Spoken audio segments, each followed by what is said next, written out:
You're inside the press box. Christian FM Sports presents Inside the Press Box, where we discuss all sports from our favorite high school team to college and pro. Here's your hosts, Paul Tipton and Gary Parris. Hey, Vero Nation. Along with Gary Parris, I'm Paul Tipton. Thanks for joining us inside the press box. It's our first episode of this 2023 season. We got things started off last Thursday night with the Kickoff Classic, the preseason matchup. Brought Dwyer out of Palm Beach County to the stadium. Got a chance to see the new turf. It was an interesting start to everything with the storms coming in beforehand. And boy, it was right up to the wire trying to get everything ready to go for the broadcast Thursday night. But we managed to get the broadcast in, got the game in as well. And boy, what a game it was. Vero Beach wins the game 49-0. Now, while it doesn't count officially on records or anything like that, it does give us a chance to see what this team for this year for the Fighting Indians is all about. All right, GP, let's break it down. You know, Vero Beach came out, the defense had to go on the field first, and we knew the defense looked like it was probably going to be pretty strong. And usually this time of the year, defense is always probably ahead of offenses most times because it's more about just going after the ball than trying to figure out routes and those kind of things. Defense did a pretty good job, except for, the first probably quarter, if you had to put a punctuation on it, it'd be penalties and mistakes that cause problems for Vero Beach early.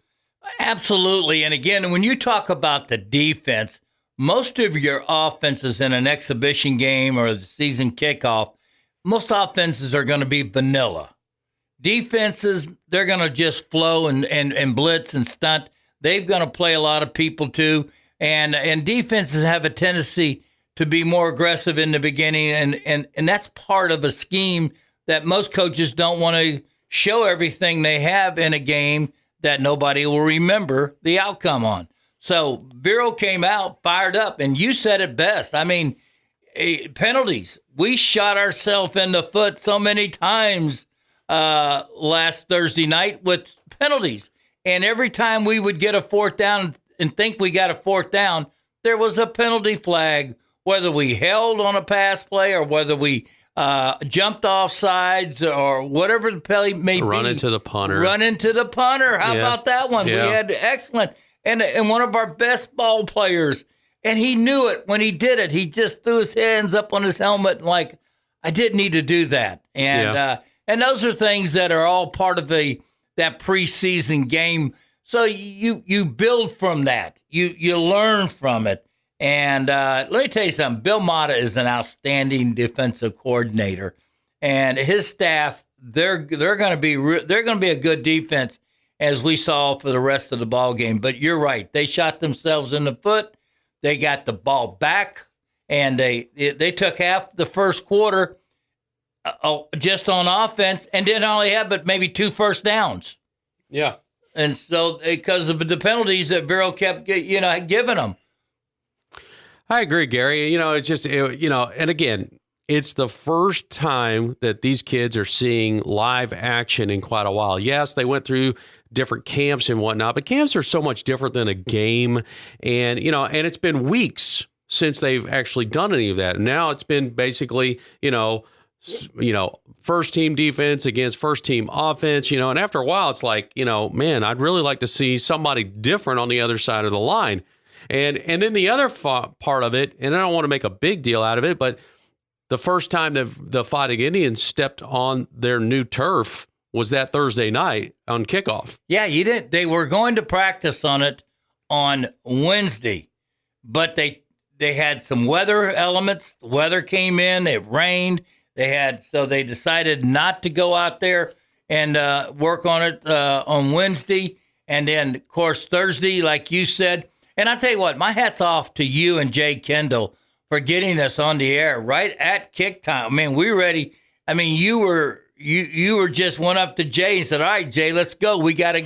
And it was, and They were getting ready to do the kickoff, and so. Yeah, no, the guys did a great job of getting everything together and getting us on the air for kickoff. I mean, I hate the fact that we didn't get a chance to, do our typical pregame show and kind of set the stage for everything. But you know what? The boys did a great job of setting the stage for us. Great game. It was. Great game. You're playing a game where I don't want to say it's a rivalry because we've only played them a few times, but they're known as a big power down in Palm Beach County. And Dwyer came up here to play Vero Beach and played us on our field, a new turf.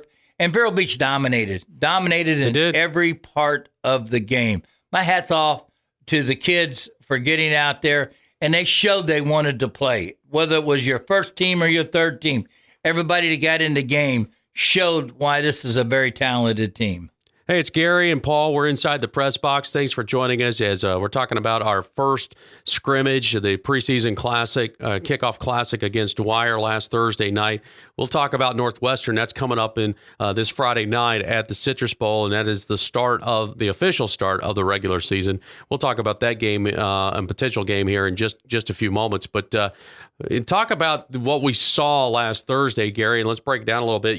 I always like looking at these numbers. Coach Jankowski will send us the official numbers through the weekend. And, it's real easy from just the eye test to go, man, we threw the ball a lot. We didn't run much. Then you go back and you look at some of the numbers and you go, actually, we were pretty balanced. And this is no different. Passing, we had 177 yards of passing. We had 139 yards of rushing. We totaled 316 yards of offense on Thursday night. So not bad. That's pretty well balanced. And then when you look at some of the players, Gary, and let's start with our quarterback. Tyler, the last time we saw him was, the middle of the season. He got injured, with that broken thumb. And you knew that he was going to be healed, but you just don't know, okay, got a new receiving group. How's he going to perform? Can he be the leader? What has he improved with his footwork to his throwing? Especially I felt last year like the deep ball might have been one of his problem areas, if I could say it that way, that he just didn't have enough touch at times or just wasn't really doing a good job of connecting. Man, Thursday night, holy cow, did he have a great touch, and arm strength is phenomenal. Well, I was out of spring practice, about every practice, watching the ball players that were new to our program come in and see how well they adjusted. But Tyler, into his second year, it's kind of like it came together. Oh, yeah. He really, this last spring and this summer, Tyler and Coach Jay are really, really on the same page. Mm-hmm. And they're like right together, and he understands what Coach Jay's trying to, the play he puts out there. He wants to execute it. He understands the whole theory of the play. Tyler sees things much better. He's a SMU commit, and they love to throw the ball there, and they're going to get them a great quarterback. Big kid, 6'2", 210 pounds, stood high in the pocket, and he had the thing that hurt us more than anything. He probably would have had 300 and some odd yards passing. Oh yeah, if he had two big bombs called back that were, one was like 60 yards in the air and a 5 or 7 yard run in for a touchdown to E.J. White that got brought back on a play. So I mean, the thing that impressed me about that was the arm strength. Yeah. I mean, you look at his hand, his thumb was the one that was, he let go of that ball. I'm going to tell you, when he let go of it, I'm thinking, oh, boy, this is going to be, whoa. Yeah. And I went, whoa, EJ would run it down. EJ runs it down, makes the catch. That shows you athleticism of the sophomore, the receiver. But I was so impressed with Tyler Aronson's long throws as well as his short throws. Yep. And you got the numbers. I mean, what was he? 13 of 16. So only 3 incompletions. 3 incompletions, and he had probably 4 or 5. We know for sure one drop ball that was, wide open in the middle. And then he had probably so many yards called that didn't weren't allowed because of penalties. Yeah. We had probably we had a total of 13. Offensively, we had 10. 10 offensive penalties, 13 total, close to 100 yards in penalized yards out there in an exhibition game. If you're going to have that kind of a night and you still win 49-0, the stars lined up for you pretty good on that nice game. But Tyler Aronson, looked like a star out there. He did. I will tell you, and talking about his arm strength again, there were 2 pass plays that I remember from Thursday night that like just really impressed me. One, he got flushed out of the pocket. He was rolling to his right, and he just let it fly downfield. And I'm telling you, Gary, easily that ball went 40 yards in the air on the run, basically throwing off his back foot. That was like, wow, that was super impressive. The other one, I think it was like about a 21-yard pass to Chase Taylor into the end zone. But it was about the placement. I mean, it was on a bullet, and it went right by the defender's head. I mean, the defender wasn't looking back at the quarterback. And I mean, that thing was just on a dime there to Taylor. Well, they say in high school, you've got to have a window of opportunity of about a yard and a half. You know what I mean? To give a kid a chance to catch the ball. In college, they look at it about 2 feet. In the pros, you got like a foot or so. About the width of your hand. Yeah, to get it in there for a lot of passes because the arms are stronger and the routes, and these guys are very good at. And what he threw to Chase Taylor was unbelievable throw. Yeah. That had a window of 1 foot, and it made it right there. And what a catch by Chase. Whew. I mean, that was a fantastic catch. And that young man is so excited. I know he jumped him down. But that shows you the confidence Tyler has in his receiving core. Absolutely. But then, let's talk about, the ground game. Woo! You had Hillsman. You had Osby. Hillsman, 7 carries, 75 yards a score. Osby, 7 carries, 63 yards, 2 touchdowns. And I'm telling you, we had heard a lot. I hadn't seen a lot of Osby in practice, but I had heard of some stories from practice about him running over some guys. Boy, did we get a firsthand view of that on Thursday night. Yeah, Octavian Hoskins, I'm laughing because he's 6 foot, 195, and he's a big kid. He's big, muscular, strong, really fast. Yeah. And I'm laughing. I was giggling because the safety came up. That's the safety's job, is to have run support. Yeah. He ran up there to run support. Osby lowers his shoulder and boom, right over him he goes. Yeah. He stayed on his feet and kept going. Kept going. Lowered his shoulder when he ran into him and literally knocked him down and kept running on the play. What a fantastic night he and Hillsman had. Jonathan Hillsman last year, we saw that at the end of the year what kind of talent he had. And we knew that he was going to be a very good running back at that time. And we were impressed with, but he's 5'10" now. Now he's 5'10". He's 175, 180. He was 155, 160 last year. He's put on about 20 pounds of solidness out there. And I'm going to tell you, he ran. He is so fast, so strong. The dual threat of having those two guys, and then you throw Derek Williams in there. Oh. Derek has become a company on his own. The speed that he has and his ability to catch the swing pass, to run, and to take the ball. It was a triple threat with running game with those 3 running backs, and Vero is blessed. And again, the way you and I saw, we looked at each other one time, we went, wow. Yeah.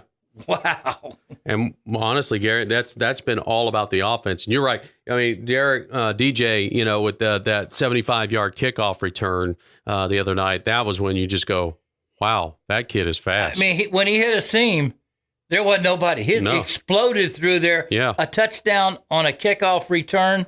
Oh, my goodness. He's going to give us a weapon that you need it. He gives you from bad field position. He can get you in a pretty good field position.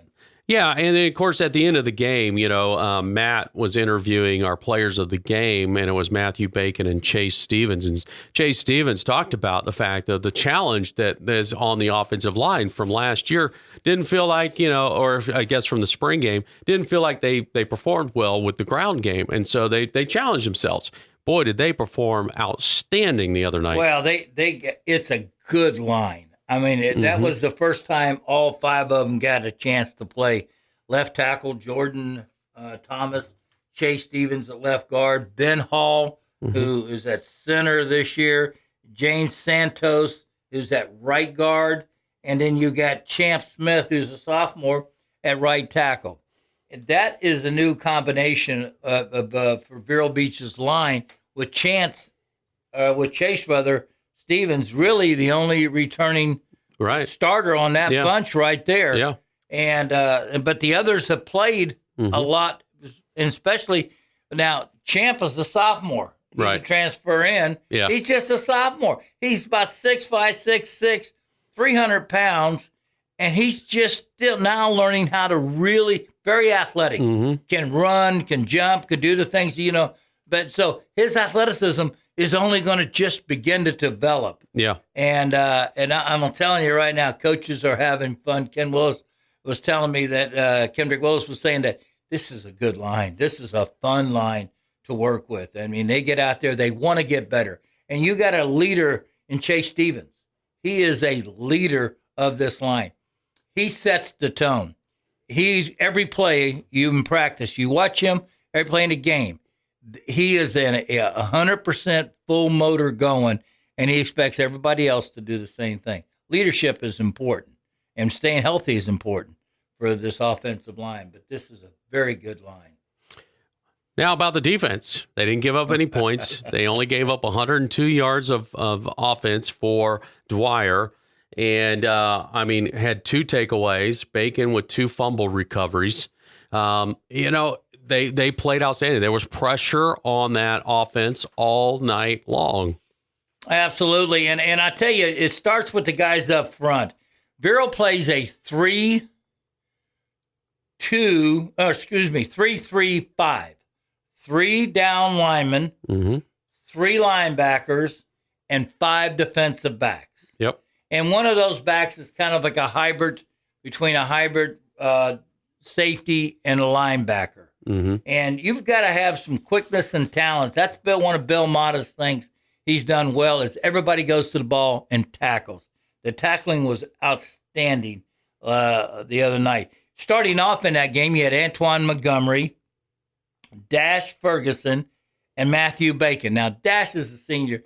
Dash is about what, 5'10" both ways? No, 5'8". 5'6". Oh, 5'6". Dash, I was trying to make you taller, brother. And you're right. It's 5'6", both horizontal and vertical. But boy, can he move. He can. He can move. He can. And I'm going to tell you what, I was impressed with the way those guys played. Bacon was all over the field. Bacon's healthy. Yep. He's quick. He comes off that ball strong. And I'll tell you what, he's a terror. Then you got a guy that I was so impressed with. Another short linebacker is Ephraim Rivers. Effion Rivers. Yeah. Oh, my goodness. That guy was all over the field. Yep. He plays that field very, very well. And then you got T.J. Alford, who's a fantastic athlete, a transfer in, who is, again, one of those kids that is only going to get better and better and better as he plays. And then you have the veteran Kevin Pollock back there at linebacker. That he's a defensive, really the defensive stability that makes the plays, tells what everybody to go. He's an Army. He's going to the United States military. West Point. Yeah. And then didn't even play Robert Jones. R.J. Jones. Yeah. R.J. Jones. Didn't even play him. Yeah. He had a bruise on his shoulder, so they set him out. So guys got a chance to play. And again, you saw one of the most impressive athletes we have is a kid named Tutu Smith. Griffin, excuse me. Tutu Griffin, thank you. Griffin is everywhere on that field. Everywhere you could see number 7 out there. Frustrated. Plays offense, too, if we need him on offense.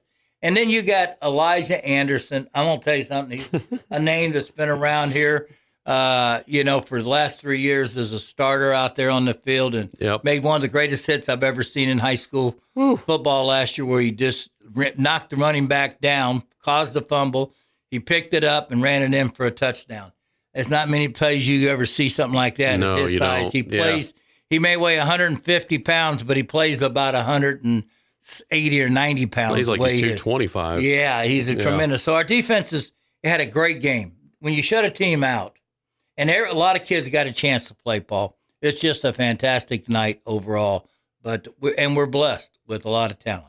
All right, so it's a 49-0 win in the preseason matchup.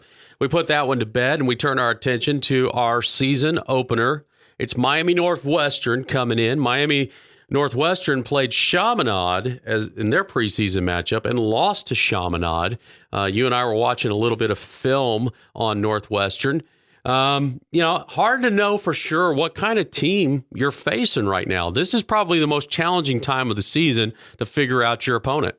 Well, Northwestern played probably the second best team in the state of Florida on their opening game. Chaminade is ranked in the top 2 or 3 teams in the state of Florida, IMG being number 1, and Chaminade is number 2. Mm-hmm. Northwestern is in the top 20 in the state of Florida, the early poll. Vero Beach is sitting at 41.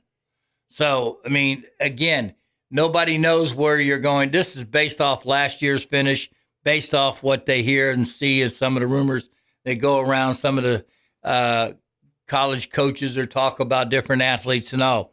So we're playing a team in the top 20 in the state of Florida this week that has won state championships in the past, has several under the belt. They're a very good football program down in Miami. They've established themselves as an elite program. And this will be 2 really elite teams going at each other in the opening game of the season. This is unbelievably one of those games that if you're going to schedule it, you want to schedule it early because it tells you what your team needs to do and how well they play against good competition. Oh, yeah. There was a recent article, Gary, that came out through Max Preps that showed the top 20 dominant teams in the state of Florida. Miami Northwestern ranks number 8 right now. Basically they look at it through a few different filters, one of them being a number of state championships, which Miami Northwestern has 3 of them. It was 2017, 2018, and 2019 was the last time they won a state championship. They've been a state top 25 multiple times, like about 10 or 12 different times, and they've been ranked nationally as high as number 24 back in 2019. So, yeah, this isn't just like a one-hit wonder. This is a true program that stays dominant year in and year out. I agree. It's consistency. Lenny Jankowski does the same thing. They're in the metro area. We're in the urban. And the consistency of being able to keep your coaching staff, being able to run your offense, having players want to come play for you. Vero Beach has got that reputation in this area as one of the most explosive offenses around, and Belmonte's defense is really catching on. Kids want to come here and they want to play. Now, that's what's happening all over the state of Florida, not just in Vero Beach. Yeah. Open enrollment is something that I've known Lenny Jankowski for 13 years. I've never heard him ever known for him to ever call and to solicit a kid to come to his school. Now, and down in Miami and Palm Beach, we were told by coaches, you and I have interviewed coaches that say, hey, man, that's part of the makeup down there before they went into open enrollment. Yeah. They would do it all over. But Vero Beach, Coach Jankowski, now, if you want to come to Vero, you come. And we'll, if you're welcome. But you've got to, when you come, these are things we require you to do academically. You got to make, you've got to make your grades, and you have to go to school. You cannot miss. Mm-hmm. They have a 90% enrollment thing that if attendance, yeah, attendance. Mm-hmm. So I mean, it's Coach Jay is a brilliant offensive coordinator.